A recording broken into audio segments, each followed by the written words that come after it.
I still remember the sound of my heels against the marble floors that morning. Sharp, confident, like punctuation marks in a sentence I thought I was finally writing. Today was supposed to be my day. I wore the navy blazer I saved for only the most important meetings. The one that made me feel like the future version of myself. The executive I was certain I was about to become. In my bag was a handwritten speech, just 3 minutes long, but I'd memorized it anyway. It opened with a quote about perseverance and ended with a note to my mother. I'd imagined standing at the head of the conference room, holding back tears, as Bryce Langley, our CEO, shook my hand and called me Valamont's next Vice President of Strategic Growth. Instead, I walked into a room that felt colder than usual. Too quiet. Too polished. A tray of untouched coffee sat at the far end of the table. Bryce was already seated, that permanent politician's smile plastered on his face. Next to him was Ilara Chen, dressed to the nines in soft beige silk, and a smirk she didn't bother to hide. I placed the signed $60 million Helix Core contract gently on the glass table and straightened my shoulders. 18 months, I said, almost breathless with pride. But we did it. They signed last night. Bryce didn't reach for the paper. He didn't even look at it. Avra, he said, voice clipped and distant. We need to talk about restructuring. Something in the room shifted. I felt it in my ribs. A pulling sensation, like the oxygen had been quietly sucked out. I blinked, unsure if I'd heard him correctly. What? We're taking the company in a new direction, he continued, sliding a crisp manila folder toward me. Your role is being eliminated, effective immediately. I didn't reach for it. I stared at it like it might vanish if I looked long enough. My ears were ringing. Somewhere far away, Ilara cleared her throat. She'll be handling the Helix Core account moving forward, Bryce added. Her background aligns better with clients at that level. Her background. The words hit harder than the termination, because we all knew what he meant. I didn't have Ilara's Ivy League MBA. I didn't come from a family with connections or a polished pedigree. I had grit. I had results. But apparently, that wasn't enough. Not here. My fingers trembled as I opened the folder and signed where they told me to. I didn't cry. I didn't scream. I just closed the folder, stood up, and smiled like it didn't kill me. I'd just secured the biggest deal in Valamont's history, and they'd just erased me from it. But they had no idea what they'd set in motion, and that's what made me smile. 3 weeks before they fired me, I sat across from Sarah Dane in her corner office at Helix Core. Rain tapped gently against the towering windows behind her. San Francisco gray, steady, honest. She didn't offer small talk. She didn't need to. Sarah had the kind of presence that filled a room by being still. We'd gone through every detail of the $60 million contract already. Logistics, implementation, benchmarks, legal red lines. But she hadn't signed. Do you believe in what we're building? She asked. I nodded immediately. Completely. She tilted her head. Then tell me why you're still here, at Valamont. The question caught me off guard. I'm building something. I've invested years. She stared at me for a moment longer than was comfortable. Then she sat back, folded her hands on the desk, and said something I've never forgotten. I trust you, Avra. Not your company. You. Silence stretched between us, not awkward, but weighted. I've seen too many handoffs ruin good work, she continued. Too many senior advisors vanish once the ink dries. You brought this deal from concept to execution. I want you to finish it. I plan to, I said carefully, glancing at the legal draft. The contract outlines. She shook her head. Forget the contract. This isn't a clause. This is personal. I need your word. I looked at her then, not as a client, but as a woman who'd fought similar wars in boardrooms that didn't want to make space for us. She didn't ask for guarantees. She asked for something deeper. "You have my word," I said. "I will personally oversee this project." She extended her hand. We shook on it. No lawyers, no paper, just mutual conviction, sealed between two professionals who knew the game and decided to play by their own rules for once. ISI never told Valamont. Not Bryce, not Alara, not legal. It wasn't about secrecy, it was about instinct. Something told me that handshake might matter more than anything printed on those pages. Back in my apartment, the night after I was fired, I sat on the floor with the lights off and thought about that moment. Thought about the way Sarah's eyes didn't blink when she said she trusted me, not them. I remembered the firmness in her handshake, the weight of her trust, and the very quiet voice inside me that whispered, "This is the card you never show too early." Valamont thought they had secured everything: the contract, the client, the celebration. They believed I was just the vessel through which the deal flowed. They didn't know the deal wasn't with them. It was with me, and I wasn't with them anymore. I looked at my phone. The Helix Core launch was scheduled for Monday morning.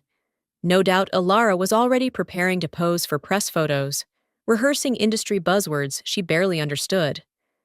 They hadn't told Sarah yet. Of course not. They thought she'd go along with whatever pretty title they slid across the table. They didn't know what she'd said. "I trust you, Avera, not your company." It wasn't a clause. It wasn't even in writing. But it was binding. The most important agreements sometimes are. 3 days before they fired me, I stayed late to finalize the Helix Core rollout timeline. The office was quiet. Half the lights off, floor half empty. I liked it that way.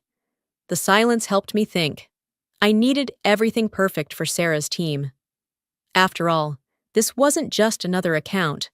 It was my account, the one I had chased, built, earned.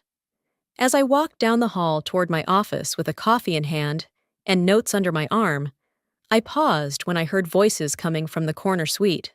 Bryce's office. The door was nearly closed, but not quite. I caught my name first. "Ilara, are you confident you're ready to handle Helix Core? It's a high-profile transition," Bryce said, voice low and deliberate. Ilara responded without hesitation. "Of course. Honestly, I think it's better this way. Avra's great with execution, but let's be real. She went to some state school in Arizona. Helix Core's execs are Ivy League, VCs, Stanford, MIT, Wharton types. She can't speak their language." There was a short pause. Bryce didn't object. That silence stung more than words. Then he chuckled. "Well, there's image too. Executive presence matters. And Helix Core's team has certain expectations." "You mean polish," Alara said, with that smug tone I'd heard so many times in meetings. "She's brilliant, but clients like this, especially at that scale, they want someone who looks like leadership." "Exactly," Bryce agreed. "Someone who fits the room before they even speak." My stomach clenched. I leaned closer to the door, breath held, eyes wide. Every word they spoke landed like a cut. But I didn't barge in. I didn't even move. I just stood there, paralyzed. It wasn't about the deal. It wasn't even about performance. It was about who they thought I was. And worse, who they believed I could never be. In that moment, I wasn't Avra Lorne, the woman who had just secured the biggest contract in company history. I wasn't the one who had flown back and forth to 3 cities in 1 week to close a proposal that no one else could crack. I wasn't the one Sarah Dane had personally chosen to lead the project.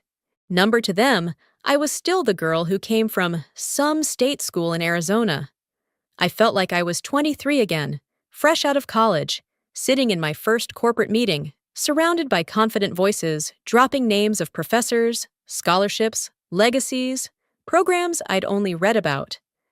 I remembered smiling too much, speaking too carefully, hoping not to sound out of place. I thought I'd moved past all that, but apparently they hadn't. My hand clenched around the coffee cup so hard it nearly cracked. My throat burned, but I didn't cry. I didn't storm in and demand respect. That wasn't my style, not anymore. Instead, I turned away quietly, each step heavier than the last. Back at my desk, I sat down slowly, barely breathing. I looked at the printout of the Helix Core implementation plan, color-coded, tight, precise. It was my best work. I stared at it, willing it to be enough. But somewhere deep down, I knew. In their eyes, it never would be. Not with my background, not with my face, not with my silence. But what they didn't know, what they never cared to ask, was that I didn't need to be loud to be dangerous. I didn't need pedigree to make impact. I didn't need their acceptance to matter. They had built their image on polished surfaces and LinkedIn credentials. I had built mine in the trenches, where the real work lived. And I wasn't done. Not even close. The night before the Helix Core signing ceremony, my apartment was silent except for the low hum of my refrigerator and the occasional crackle of rain against the windows. I didn't turn on the TV. I didn't open my laptop. I just sat on the edge of the couch, phone in hand, staring at the contact name glowing on my screen. Sarah Dane. Her name sat there like a loaded question. It was almost midnight. By now, the Helix Core team had flown in. The stage had been set. Champagne chilled. Photographers booked. Valamont's executive team, Bryce, Ilera, all of them, were probably practicing their victory smiles. Smiles built on something I created. Something they stole. My thumb hovered over the message bar. I should tell her, I thought. I should warn Sarah that I won't be at the ceremony tomorrow. That Ilara, the woman who once referred to her as another disruptor with a PR team, would be introduced as the new point of contact. That the person Sarah trusted, the person she shook hands with, was no longer with Valamont. I started typing. Hi, Sarah. There's something you need to know before tomorrow. Delete. Too vague. I typed again. Just a heads up. I'm no longer overseeing the Helix Core deal. They reassigned it without informing you. Delete. Too emotional. I stood up, walked to the window, then back again. The city lights below blurred through the raindrops on the glass. My cat stirred on the armrest, but didn't wake. I sat down again. My fingers tapped nervously on the edge of the phone.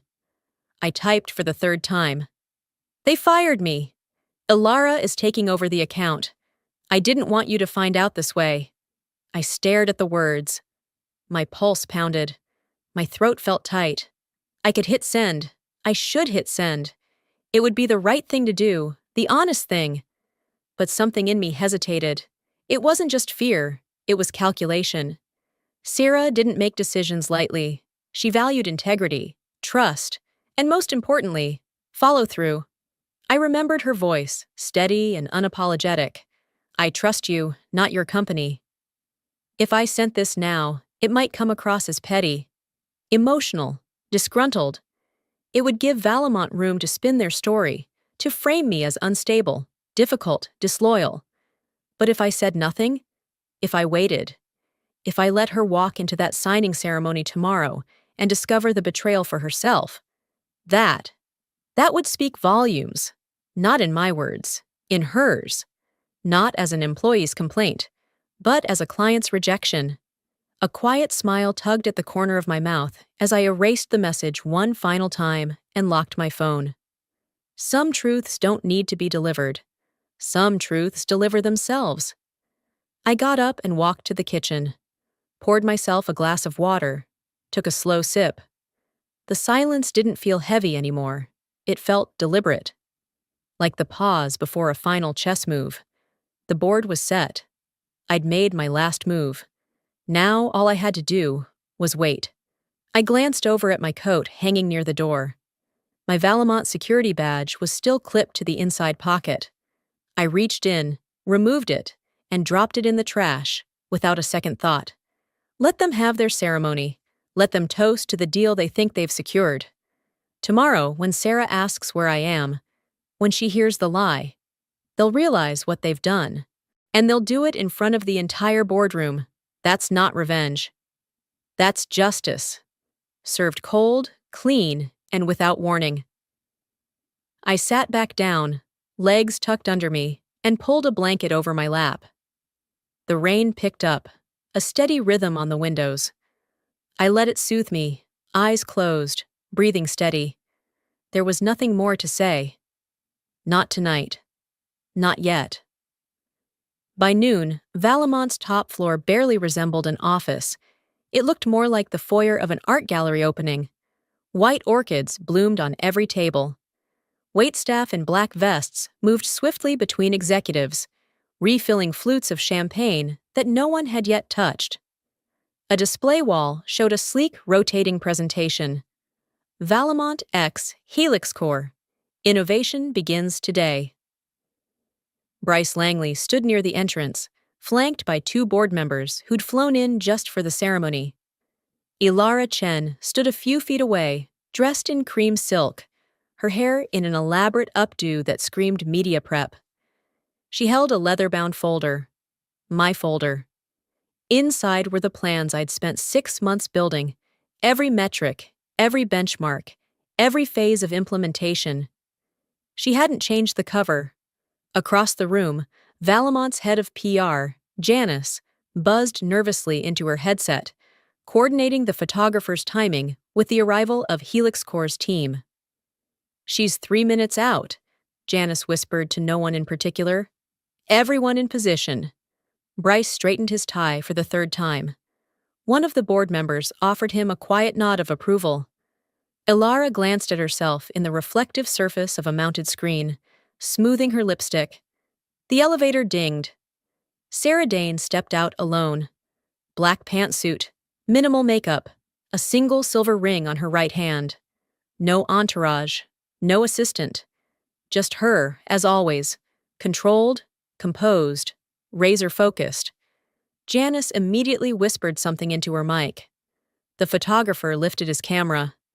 Bryce stepped forward, palms open in practiced welcome. "Sarah," he said, "we're thrilled." "Where's Avra?" Her words sliced through the room like the sudden crack of thunder before a storm. The photographer paused, lens still raised. Janice looked up sharply. The board members blinked in confusion. The music faded into background noise, forgotten. Bryce's smile faltered. "Avra's no longer with the company," he said after a beat too long. "But I'd love to introduce you to Ilara Chen, who'll be—" "No," Sarah cut in, her voice calm but firm. "If Avra's not managing this account, we're not signing anything." Ilara stepped forward. "Sarah, I understand this change is sudden, but I've reviewed the full transition plan. Everything is seamless." "I didn't ask if the plan was seamless," Sarah replied, her tone colder now. "I asked where Avra is, because I made a verbal agreement with her. She gave me her word. I trusted her, not Valamont's internal reshuffling." Bryce cleared his throat, suddenly pale. "Sarah, we can resolve this offline." "I won't sign a deal where trust is compromised," Sarah said simply. "This is no longer a negotiation." And just like that, she turned. One of the board members took a step forward. "Ms. Dane, perhaps we can—" But she was already pressing the elevator button. The doors slid open, and she stepped inside without another word. The entire room froze. Glasses remained untouched. Smiles faded. Even the rotating screen behind them flickered awkwardly, as if it sensed the moment had imploded. Ilara stood stiff, hands clenched around the folder. Bryce slowly turned toward the window, face pale, lips pursed. The photographer lowered his camera. No one knew what to do. No one said a word. At that exact moment, I was on my couch, barefoot in sweatpants, eating cheap noodles out of a ceramic bowl. My cat, Miso, was curled against my hip, purring softly. My phone buzzed. Marcus! You dropped a bomb in the boardroom. Sierra just walked out mid-sentence. Ilara looks like she's about to cry. Bryce is frozen. I stared at the screen for a moment, then muted the thread. I didn't need the play-by-play. The scene played out in my head so clearly I could almost hear it. Let them squirm. Let them feel the silence I felt when they slid those termination papers toward me and took my name off the project I built. There would be no need for me to gloat, no angry calls, no revenge rants, just silence. And noodles. And the very specific satisfaction of knowing that the one promise they didn't value was the one that destroyed their celebration. Saturday morning started with sun through the blinds and the smell of fresh coffee drifting from my tiny kitchen. I didn't set an alarm. I didn't need to. The kind of satisfaction I felt didn't require a schedule. I had just sat down on my balcony with my favorite mug when my phone started buzzing. 6 missed calls, all from Valamont numbers. I ignored them. At 9:13 a.m., a 7th call came in. Bryce Langley. I watched it ring twice before answering. Let him sweat a little. Hello?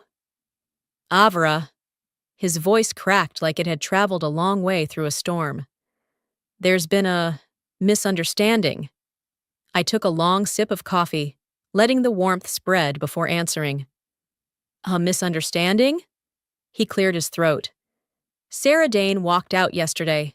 The Helix Core deal is on indefinite hold.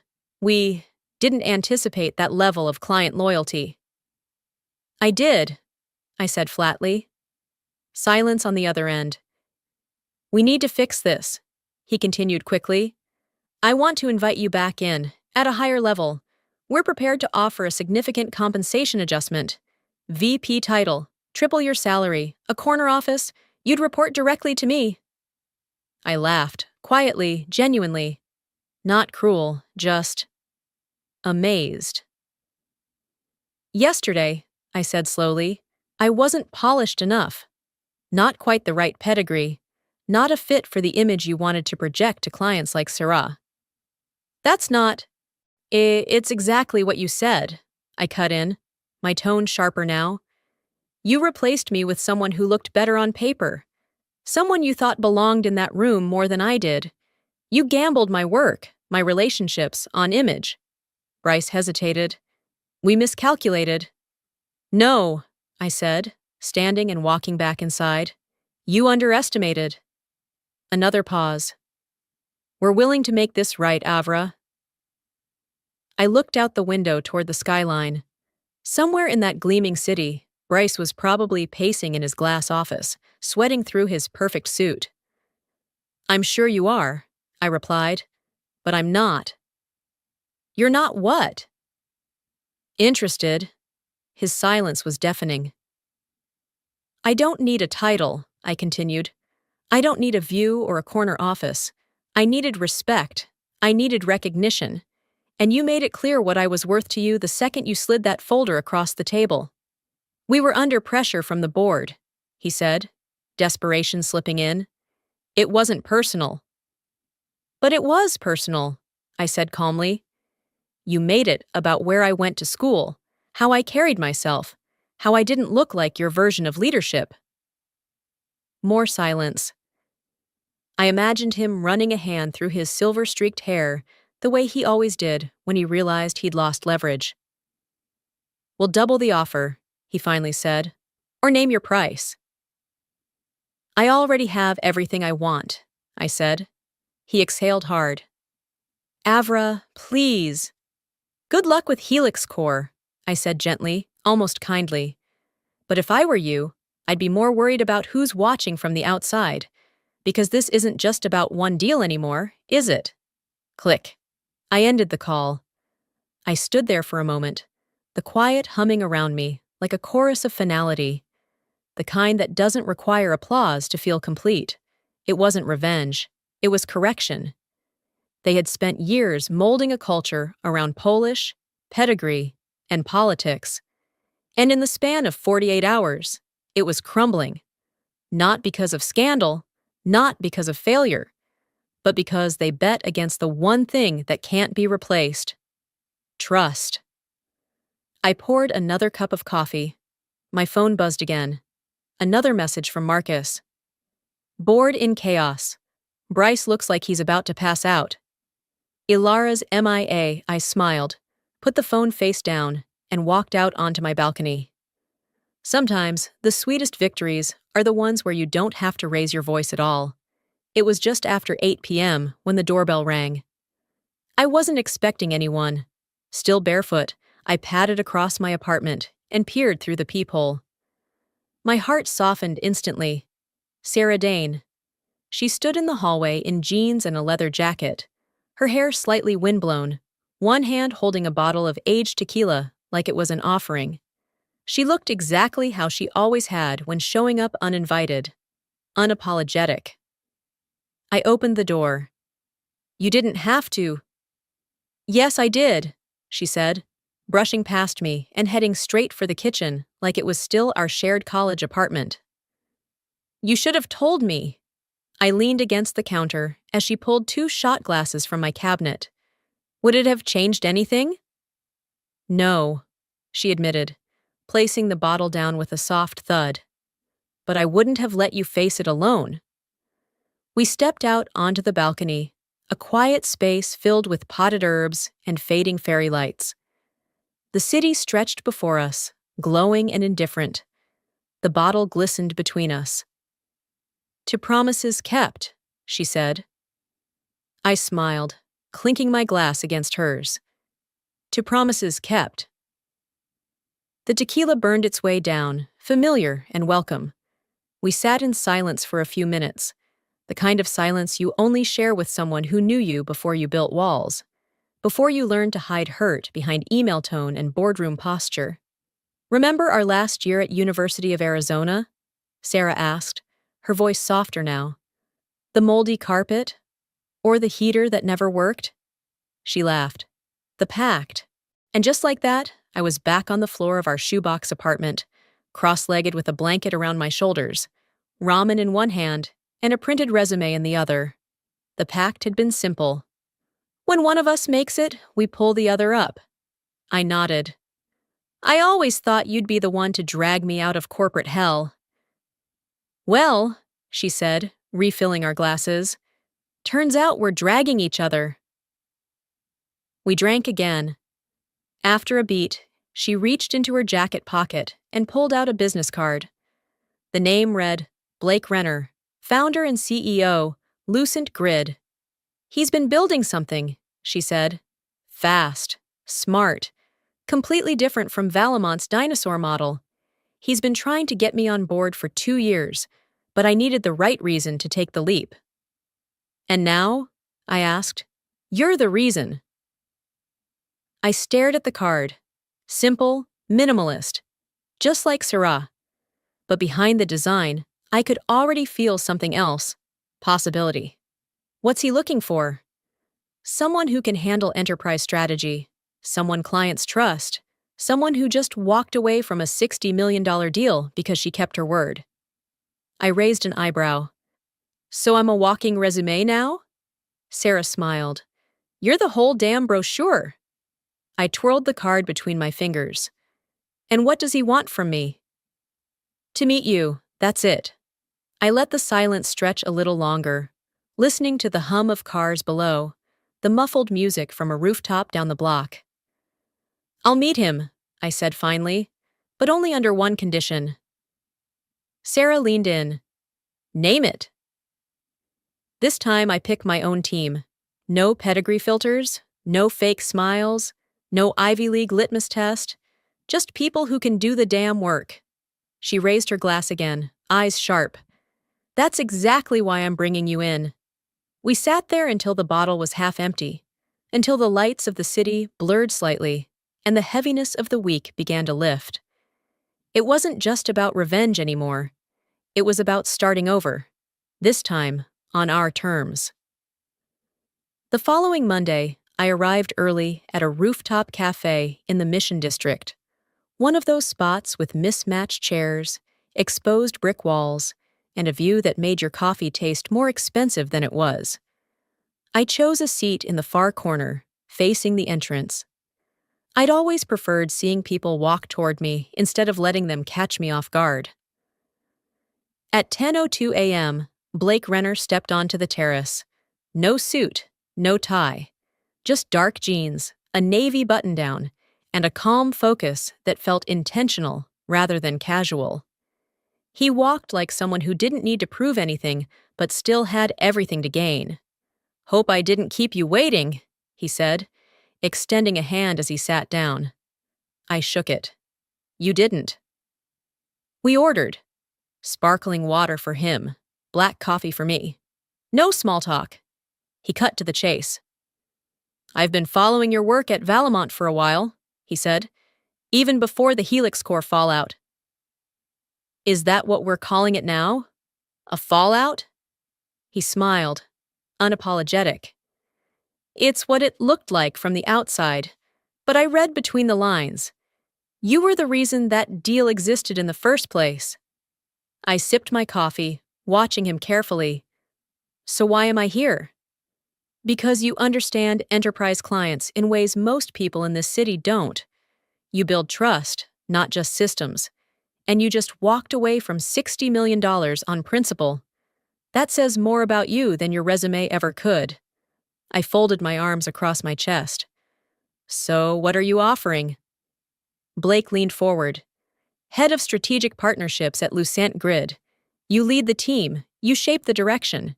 You'll have equity, real equity, not the kind they dangle in front of you to make you feel important." I raised an eyebrow. "How much equity?" "Enough to matter," he said simply. I studied his face. No hesitation, no fluff, just direct confidence. The kind that came from building something from scratch, instead of inheriting it from someone else's Rolodex. Still, the old instincts stirred, skepticism sharpened by years of being sidelined and underestimated. "And the team?" I asked. "Who chooses them?" "You do," he said without missing a beat. "No pedigree filters?" "No pedigree filters." "No Ivy League bias? No referral-only process? No executive polish tests?" "Just people who can deliver," he said. "That's what we care about." I leaned back slightly, letting his words sink in. I wanted to believe him. I almost did. But I'd heard promises before. Ribbons tied around empty titles. Corner offices offered like Band-Aids over bullet wounds. Blake didn't blink. "This isn't Valamont," he said.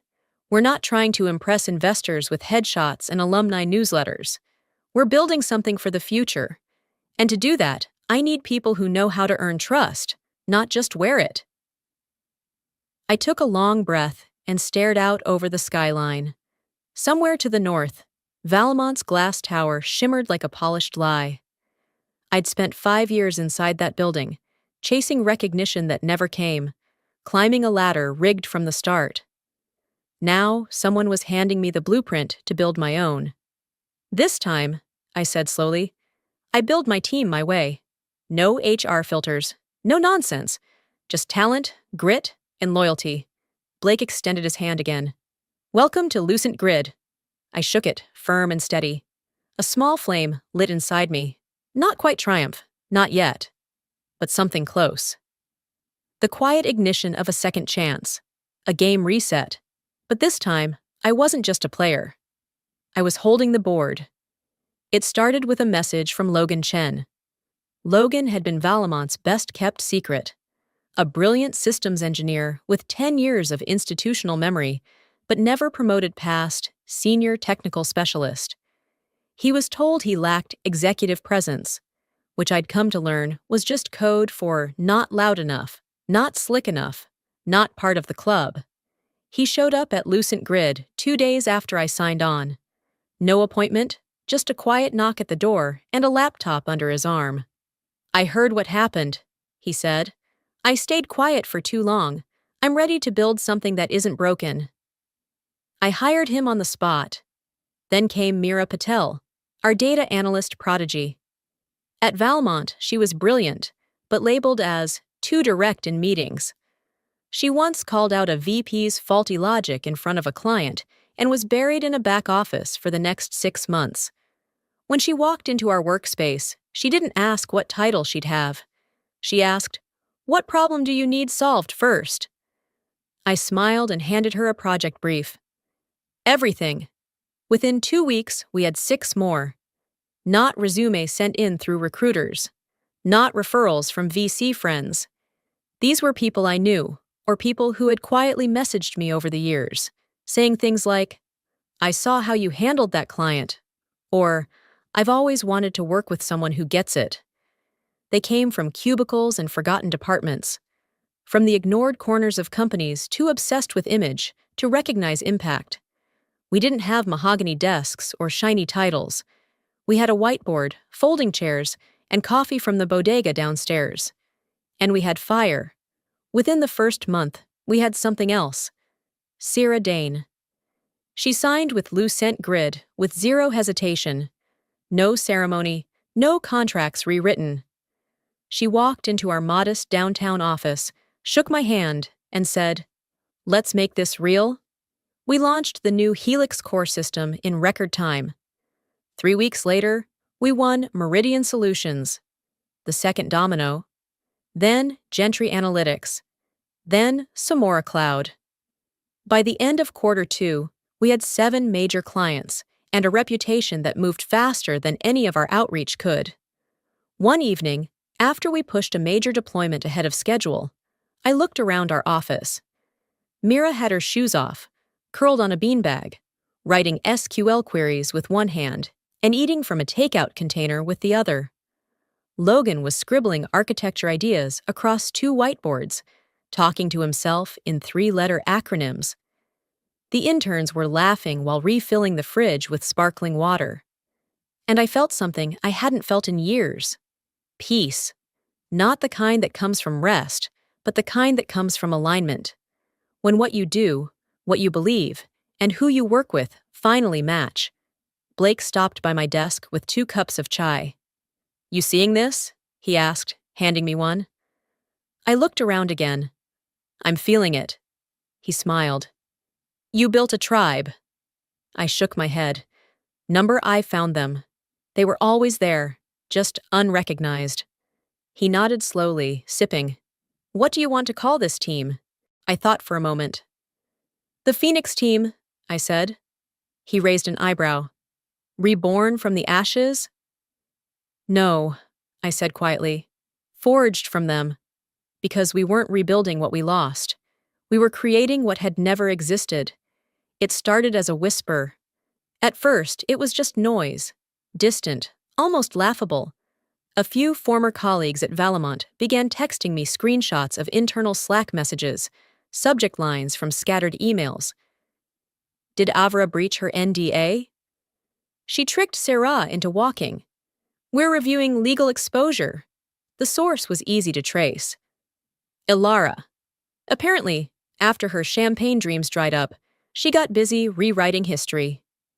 The narrative was simple. I had manipulated Sarah, violated client confidentiality, and sabotaged the Helix core deal out of personal bitterness. It wasn't about trust. It was about revenge. Desperate people don't rewrite facts. They write fiction. Still, the tension crept in. At Lucent Grid, our team worked in tight formation. But even Meera, who rarely looked up from her code, asked one afternoon, "Do we need to prepare for legal fallout?" Blake's jaw clenched when I showed him the screenshots. "This is slander," he said. "We'll get ahead of it." "No," I told him. "We won't react to noise. We'll respond with facts, just like always." I picked up my phone and called Sarah. She answered on the second ring. "I was expecting you." "I assume you've seen it?" "The rumors. Of course. Ilara even tried calling me. Twice. I blocked her the second time." I paused. "They're saying I manipulated you." "I know what they're saying," she replied, voice steel. That's why my PR team is drafting a statement. You don't have to. I do, she interrupted. Because I gave my word too. The next morning, her team released a blistering press release. Helix Corps' decision to cancel the Valamont partnership was based entirely on the breach of trust that occurred when our point of contact, Ms. Avra Lorne, was removed without notice. Ms. Lorne acted with complete integrity. Any suggestion otherwise is false and defamatory. By noon, every major tech outlet had picked it up. By 5 p.m., Valamont's board issued an emergency internal statement confirming that Ilara Chen had voluntarily stepped away from her leadership position to pursue other opportunities. Everyone in the industry knew what that meant. Ilara had been ousted. A few hours later, Marcus texted me. Bryce is being reassigned. Not CEO anymore. President title, stripped of real authority. Crisis consultants have taken over comms.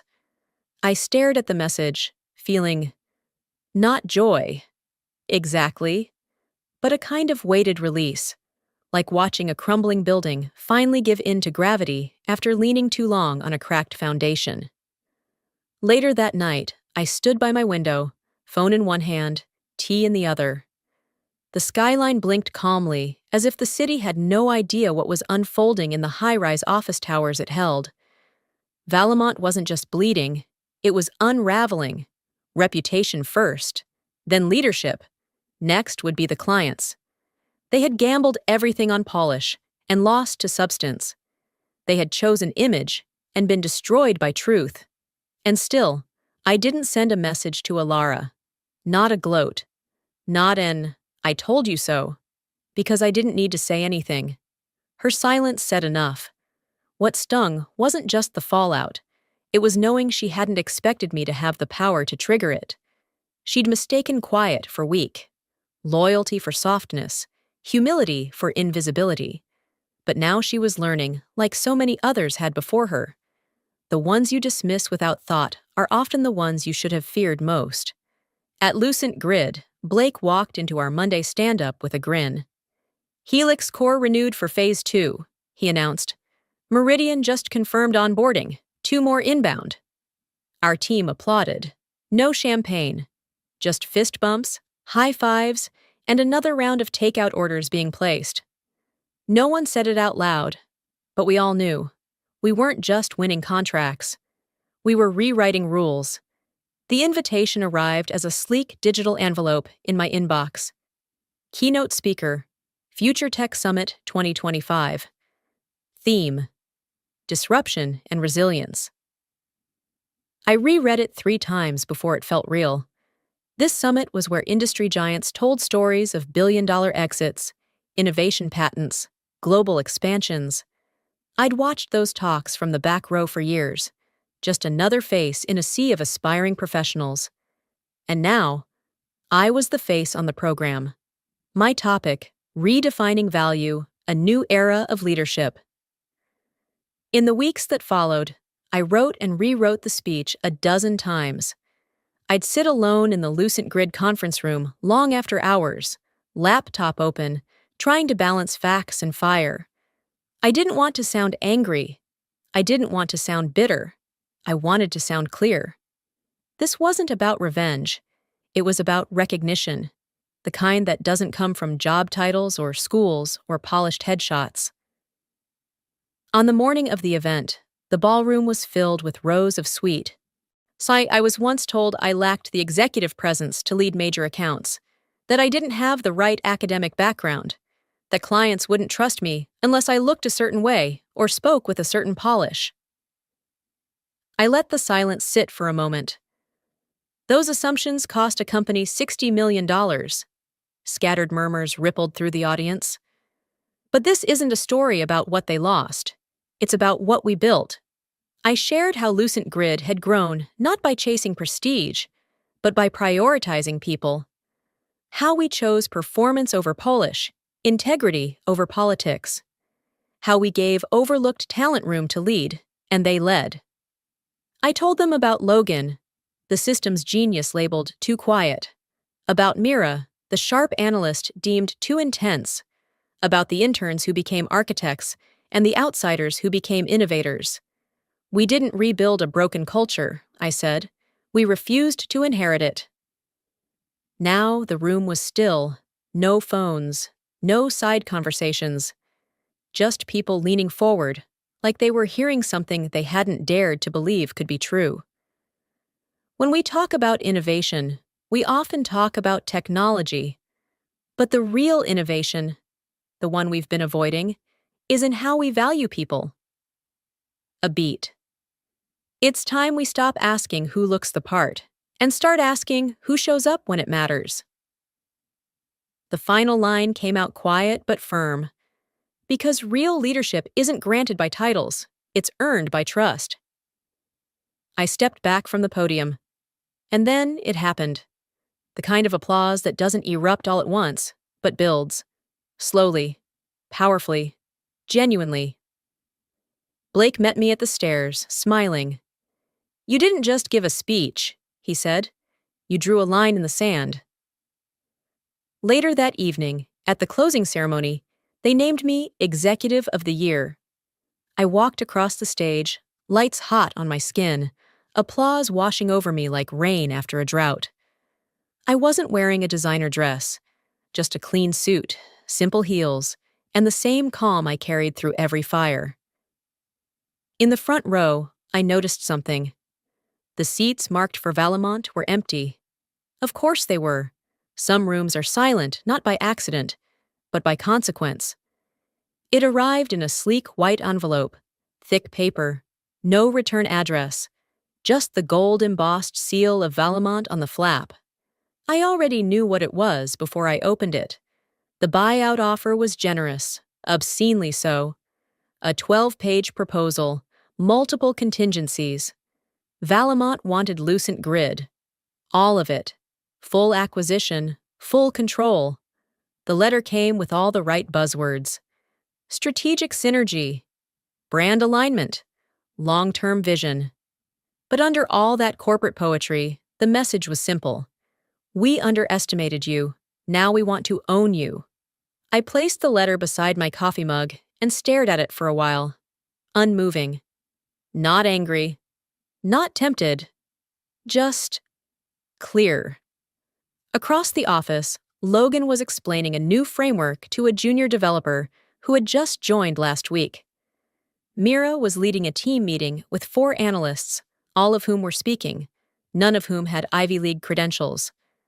On the wall behind them, our company values were handwritten in bold marker. Impact, integrity, inclusion, innovation. No framed degrees, no glass awards, just work. Real work. I stood and walked to the window. The city shimmered in the morning sun. Somewhere across town, Valamont's tower stood tall, polished and crumbling from the inside. A year ago, I would have dreamed of being bought by them. Today, the idea made me feel small, like putting wildflowers in a crystal vase and pretending they'd still grow. I picked up the letter and walked it straight to Blake's office. He was half standing, finishing a call, when he saw my expression and hung up mid-sentence. He raised an eyebrow. "That the offer?" I dropped it on his desk. "It is." He flipped through the pages, then whistled low. "They're scared." "They should be," I said simply. He looked up. "What do you want to tell them?" I thought about it for a moment. Then I smiled. "Tell them this. You couldn't afford me then. You still can't now." Blake grinned. "I'll draft a reply." Later that day, as I walked back to my desk, I paused to look at the framed note beside my monitor. It was from Sarah. Simple, handwritten. "I keep my promises too." Next to it sat my state college diploma, finely displayed for all to see. Below that, our quarterly growth chart, numbers climbing higher than even our most optimistic projections. Across the floor, someone shouted in celebration. Meridian's Phase 3 had just gone live. More cheers followed. This wasn't luck. This was earned. One decision at a time. One overlooked hire at a time. One quiet act of belief at a time. I sat down, opened my notebook, and wrote just 6 words at the top of a fresh page. We're not done. We're just beginning. Because what we'd built wasn't just a company. It was a movement. A culture where backgrounds didn't matter, but contributions did. Where no one got left behind because they lacked presence, or spoke too plainly, or didn't attend the right cocktail hours. Where value was seen, not performed. And it started with one thing: saying no.